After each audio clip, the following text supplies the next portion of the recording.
An arin nga ni maray pa aramon niya to unyan sa DCGB. Nata, ano man dapat kong maaraman dyan? Ata, magdaog kita. Aramon niya to ang kakaibang mga impormasyon, mga istoryang mapapakinabangan baaguan pangudtuhan. Totoo yan. Uya na ang programang Aramon Yato digdi sa DCGB. Kaiba si Mardela. Aramon Yato.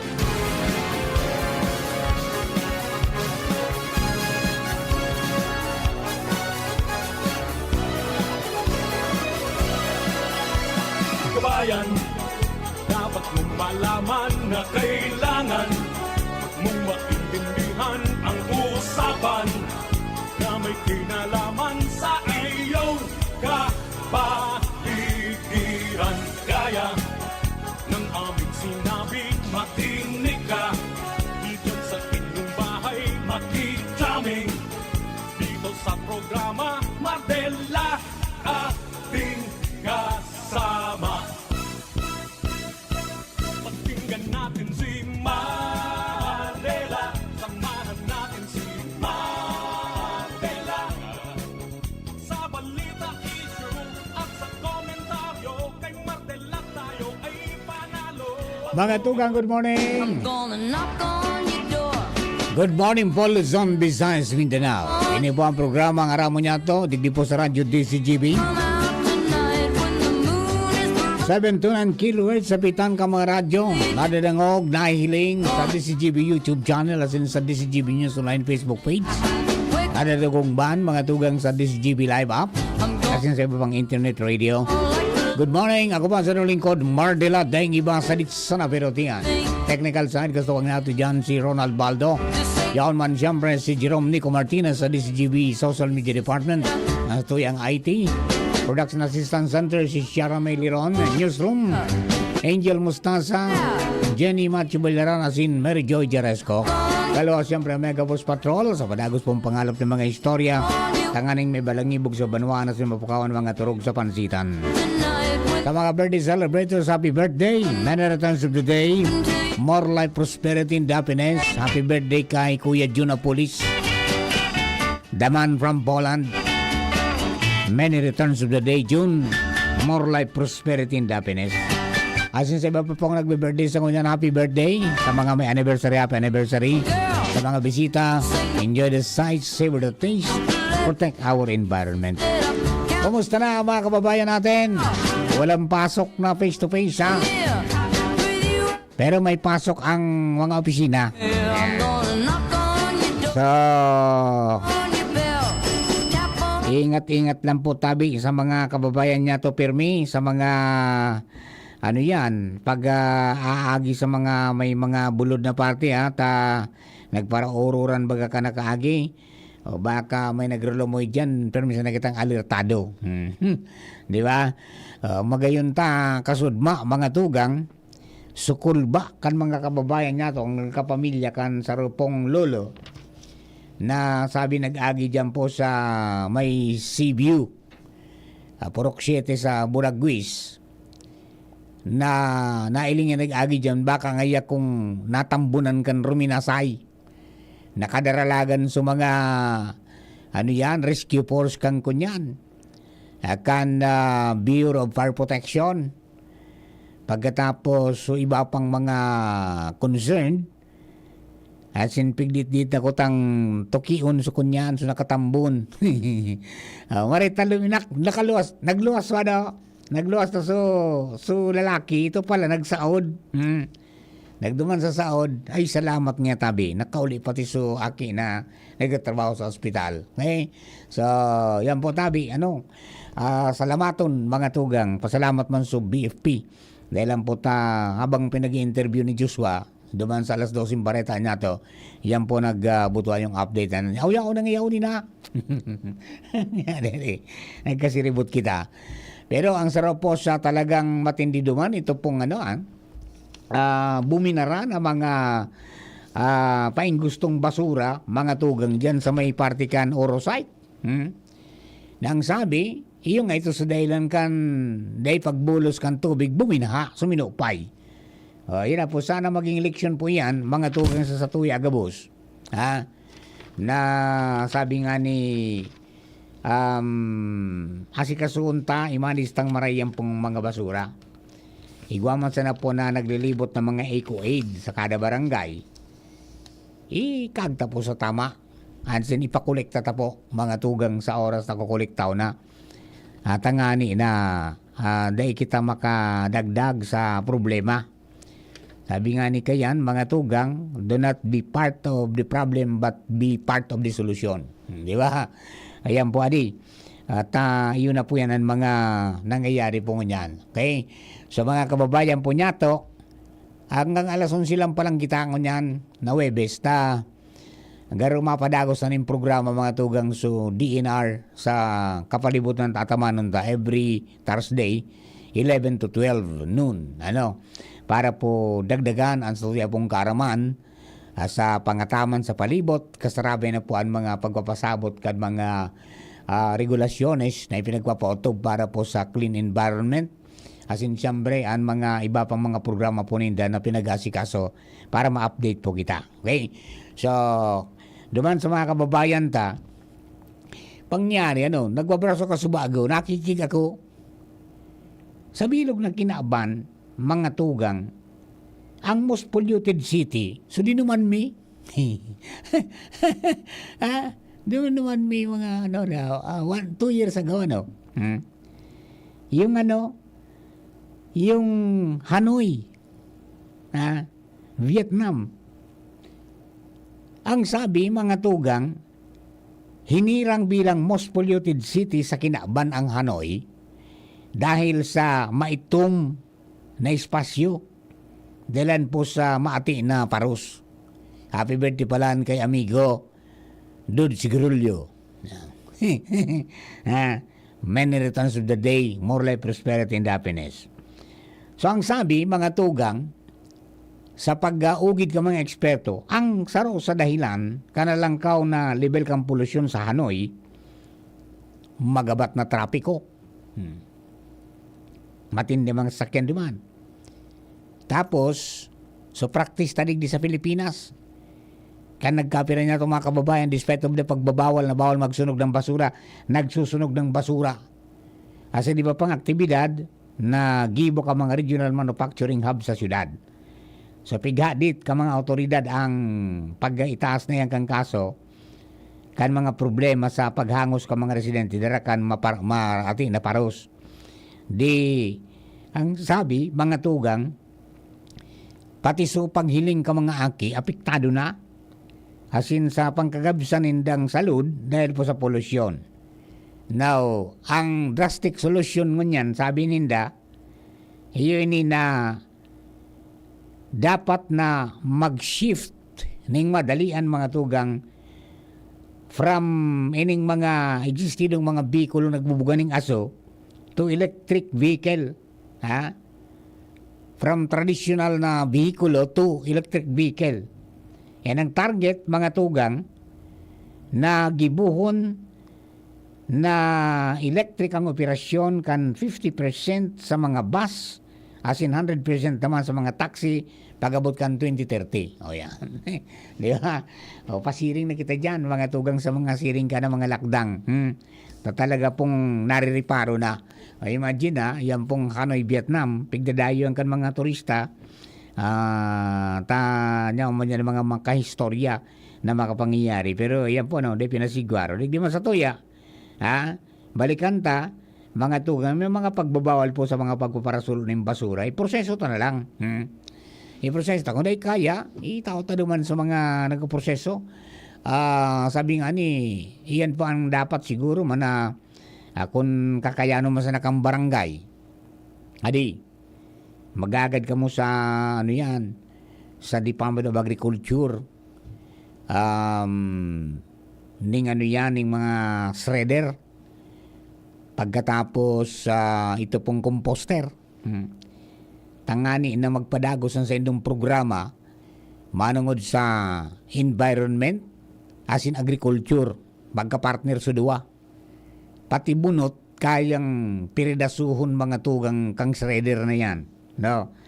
O di Ayan siguro ang pinakamadali na na lockdown. Tanganing day na magpapara magpapara sulo ang ning basura ang mga kababayan ta.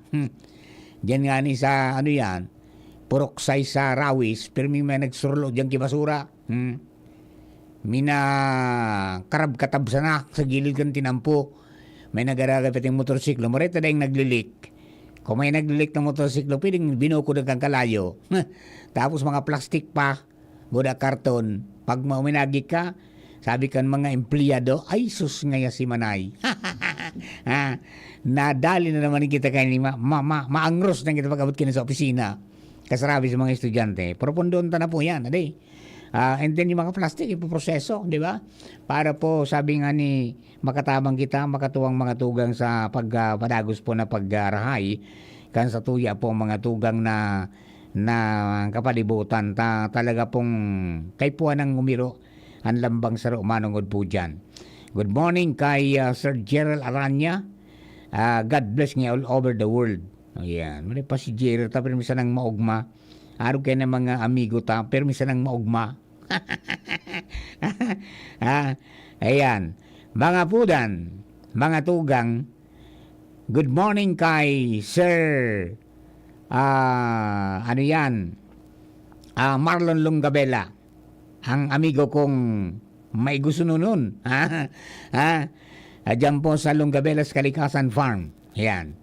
Tangapudan man po, Sir Mar, sa igwang nakatambak na bunot sa sendang nyugan. Day po pagsuloon, dapat man po na mahali yan. Kami po ang mahali kayan. Gigilingon mo po. Samuya na ang krudo, labor, transpo. Pero samuya naman ang giniling na bunot. Basta po nakatambak na buda accessible, magtarabangan po kita para sa inang kalikasan at sa kalikasan. O, yan po tabi adoy. Ini ang magayon man kining practice mga tugang ni na Sir Marlon, sa padagos indang pagmaliugot na promotir ang advokasya mga tugang sa organic farming, pagkatapos digdi po sa malinig na kapalibutan. Iyan, so sa inda po ng mga nakukonsigir na mga kagamitan, iyan, pigya lilibot na pigdat, baburo barangay na. At nga ni na makatuwang mga tuga, and then nagkuproseso na po sinda nin itong mga premium organic fertilizer. Yan. Na may mga halo na po na mga iyang giniriling na basura, pagkatapos may chicken dung, asin iba pa para mamantinir po na kalangkaw sa nitrogen, sa potassium, asin sa phosphorus, sa inda pong abono. O yan po, kay po niyang mga pananumta. Iyo po, o yan, ini bunot. Kaya ini pwede man ini, ang pwede ning gibo na kokopit, di ba? Saruman ni sa mga pigahalo, mga tugang tanganing yung retention kan tubig sa sa daga, mga tugang mamantinir taman. As in, may aeration lamang. Yan. O, yan po ang mga kabarangay ta. Mga tugang, dyan po sa Daraga area, as in pagtaraid na lugar, kung may nakatambak na po kamong mga bunot sa indong nyugan, day da po pagsuloon. Dapat mo po talagang mahali yan. And sinda na po ang mahali kayan. Gigilingon ninda. Sa inda po so krudo, labor, transpo, pero sa inda naman so giniling na bunot. Basta po nakatambak sana, buda accessible. O yan, ang pangapudan, magtarabangan po kita sa inang kalikasan at kaligtasan. Yan. Sige po tabi, Sir Marlon, salamato naman ay. Dakula ko na bagay po ini na magtarabang-tabang talaga mga tugang sumay karaman. Asin dapat na mag-cooperate ang sa tuya po mga kababayan, ang mga mga kababayan nato sa kalambang barangay para po sa tuya pong kalinigan. Kita man sana po makikinabang kan ultimately kasarabay na po sa mga masunod natong generasyon. Tapag data ini nasikaso ko niyan, mga tugang maabot ang panahon, ining mga namamatian mga pagbaha, mga helang, mga tugang mas maglalala pa yan, mga tugang kun magiging kunyang kita, magiging butabungog kita, dapat na magkaygutan ng kontribusyon sa pag-aksyon para po sa inang kalikasan. Yan, okay? Alright. Duman po sa mga kababayan, may mga nagkapararapot sa kuya, Papa Mar. Kumusta na ngaya so pagsasabi ng 100 million na coconut trees na itatanom hanggang 2028. Baysa na po nagkipag-appointment ko kita, mga tugang sa PCA, para makaistorya mi ni Father Momoy sa Sabado, kundi may lakaw pa lang pa Manila. Baka next Saturday na sana, no? Tangarang po nindo, kanakaagi mananggad, nagproponir so Philippine Coconut Authority na magtanom ng 100 million additional trees, coconut trees in the next 5 years, para po ma-address itong kabawasan kan produksyon mga tugang kan nasyon kayang po na coconut saro sa mga high value crop. Ang sabi, mga tugang matanom ng 20 to 25 million trees annually poon ka nagkaaging taon 2023 hanggang 2028, pero karon dito pa sana na itanom. Ang problema yung pantanom. Kaya magagagusto na rin garo nursery. Ining massive coconut planting and replanting project. Yun iso gusto tang masabutan mga tugang dyan po sa PC. Kumusta kita? Lalo sa Bicol, kumusta kita? Pero ang ikukontribute ang puon kinyo hanggang 2028 na maitanom. And anong mga prosedimento? Sinong mga dapat na makapag-avail nin libre? Kaya po na mga seedlings na pinagprodusir kang PCA. So I think sina Sir Marlon nakapag enot ta kaining naka-avail garo sa sa PCA yung ASEFCO, di ba? Para makapagtanom, no? Nin po ninyo kan mauso ang kukulamber tinira-tira. Tinira-tira talaga. Maski sa mga daimang pwedeng puro tulon, nawara. So, essence kan Coconut Conservation Act, pangyari. Ngunyan na-realize din na kaipuan pala, ngunyan pa sa nakita mapuro naman, mga kapatid. Arog talaga kita kayan. Pag may lugad na, nakiirad. Bueno, bago ba yung dagdatan istorya, nasa linya Joshua James Bino, ang lalaking pasiguro pirmi. Yehey! Joshua, please come in. No. Go ahead. Yes, Sir Mark, good morning. Good morning sa mga parantabay. Ano na po yung digdi sa Purok 7 Seaview na Barangay Boraguis, Legazpi City. Kung nag-abot naman digita doon, Sir Mar, meaning heavy equipment na Almay 2nd District Engineer. Ay, salamat tadi. Para i-clearing yung dalan, Sir Mar, na Purok 7 Barangay Boraguis na nag-landslide kaso ugma nagkasaribot pa nga ako na may natambunan and magmaso buong Boraguis ka dahil man palan nagpaligaspi man sana palan si tatay naggrocery nagkinalas na siya nagmakalpagkaon wala no lang good news sa okay man pala si tatay so ngunyan sa rin so heavy equipment na DPWH 2nd District Engineering Office para sa clearing operation tabi sa magkasakto naghuraw naman bagaan na panahon kasud makaya deman tulos inyo pinahiro kung duro-diretso pa ang bulos kan oran delikado man para naman sa mga kondisyon kan clearing operation kung paggirari ang bulog sindaman so mapapa mugtak sa peligro yung digdi kapitana si Captain Ahero Cap sa DCGB. Kumusta po ang sitwasyon ka na Barangay Boraguis? Sir Mardila Cruz po. Hello, Kaptina. Good morning. Opo. Okay, good morning po. Yes po. Opo. Kumusta na po ang sitwasyon tayo dyan sa Boraguis? Actually, ako po kami digdingon yan sa site kung sa inigwang landslide. Bale, doon po, not passable po ang road. So, tangon yan, yaon ng DPWH, and madigdiman po si Mayor Pido and BN Hisham para reparuhon kung ano ang pwedeng dibuhon in the digdi. Pero, tangon yan, bale, nagpaplano ng i-clear ang area. May pigahalat-halat lang po kami kung saan nag-identify pa po kami kung saan pwede itapok itong mga nahali na mga kahoy, mga daga po. Ayun, So, ano yan? Dan sa baba kayan tabi Kaptina? Dahil manin kunyan? Dahil manin harungayan na posible pang matumbok for sa susunod nga limbawa magparauran pa? Actually, igwa po. Kasi digdi sa baba na part, igwa man po, itong pigaapod na Purok 9. Sa Purok man po ini na pwede pong marasayan din. So, nag-iisip din kami kung ano pa ang pwedeng magibong solusyon digdi sa problema. So, sa kahaluyan po baga, sa iman ini nagrarasay, pero syempre sa kahaluyan kang panahon, Opo. talagang pwedeng mag-ano na din ang daga po. So maray man na mabisita si Mayor para mailing niya po ang sitwasyon po dito. Opo, yan salamaton man tabi sa prompt action kasud ba tabi kaptina no na pinaibakwar ng tulos sa mga dapat na may bakwar. Kaya pong pangyayari diyan sa Indo.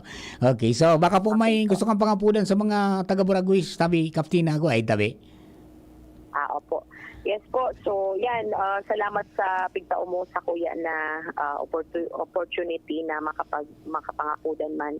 Ang hagad ko lang po, arog kaiyan, arami naman, lalo na itong duman sa mga lugar na pigbabaha, as in landslide prone area, agad ni na pag nag-uran-uran pa sana, aramta naman na ang uran, kung halimbawa dahil magpundo, pupo na iyan kipagbabaha.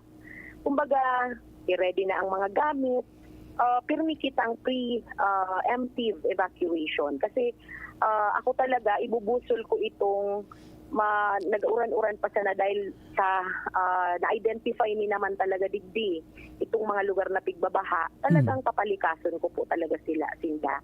Kasi ano po kita, duman kita sa no rescue policy, kung sa inda iman malaag sa alanganin ang mga rescuers. Yan, So dapat yun na. po, iyo po ang pangapudan ko sa inda, dahil na magdurunong-dunong, kasi nailing ko ang sitwasyon ka mga rescuer. Maparescue man sa napalan, pero pigahalat pa na hanggang paliog na nadalaag man sa alanganin. Even mga kagawad ko, naglulusong na din sa baha, even ako.